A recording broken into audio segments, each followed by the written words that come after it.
This video was brought to you by NCIX. Great technology, selection, and service. Hello everyone, this is Dmitry with Haruknux, and looks like we have a new mechanical keyboard switch on the block, and Thermaltake is certainly taking advantage of this new switch, Kailh, that doesn't carry such a significant price premium as MX Cherry switches did, making the Poseidon Z a very attractive buy for just $89. Now the keyboard is very basic, it is well built, however, has a continuous blue backlight with 4 brightness modes that you adjust with a function key and dedicated brightness keys. If you like the overall stealth look as well, that can be enabled. Now because the LED is not centered below the keys, the characters on the number line are very much muted, even at the brightest mode, that makes them very difficult to see, and it also doesn't help that they're very tiny. I would have loved to see an armrest for comfortable long gaming sessions, and it just seems like a feature that is included on many other gaming keyboards. There is a dedicated Windows lock button that has no lighting indicator when pressed, but instead doesn't protrude as much from the frame when activated. The F keys also function as media controls with volume, and that's as basic as it gets. There's no macro recordings, there are no drivers to be installed, and there's also no different location-based lighting modes. There's also no USB pass-through, again something we've gotten accustomed to with gaming-oriented keyboards. At the bottom we have a few rubber pads for stability, and also razors that also have rubberized bottom, and a really convenient cable routing system to route the cable in either side or the center. Now the cable is not braided, it's just a standard black, and I would have loved to see a different color USB port for easier distinction of what is what behind your computer in case you visit that area often like I do.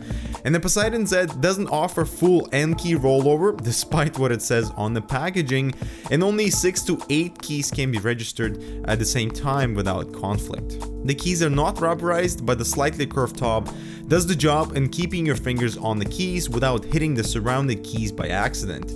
So the Blue Switch Edition mimics the tactile nature of the MX Cherry Blue Switch that is a bit on the heavy side, but the tactile response with a fast bounce and incredibly satisfying sound for fast typers. The disadvantage would be the loud operation compared to standard membrane keyboards and even MX Cherry red switches that are linear that we use in the office.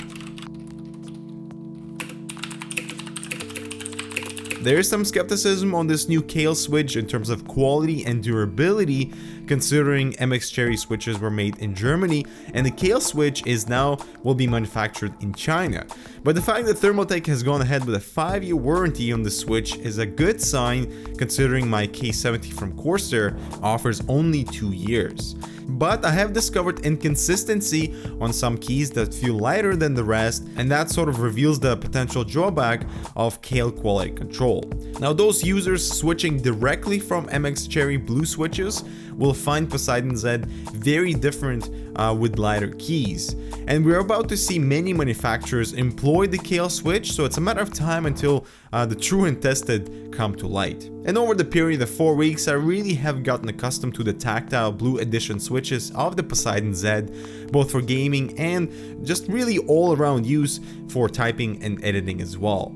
And to keep this one short, I do feel that Thermaltake has taken the right direction, adopting the new Kailh switch to hit that price point, yet with a very solid build quality, a nice blue backlight, and a 5-year warranty to back up the somewhat skeptical Kailh switch. Now the lack of features of this keyboard, like the no USB pass-through, unidentified cable, no armrest, and no fancy lighting features, and also very hard to see secondary characters on the keys, are just some limitations that some users may not even care about, as the Poseidon Z is just a good enough keyboard for those wanting that mechanical feel without breaking the bank. Although I think it might take time and convincing that these new Kailh switches are reliable and manufacturing quality control can get up to similar standard as what we've come to expect from the MX Cherry line. So how do you guys feel about this introduction of the Kailh switch and Thermaltake's implementation of it into the Poseidon Z? Leave a comment down below, let us know how you feel. Don't forget to subscribe and like for more similar content, and we'll see you in the next one.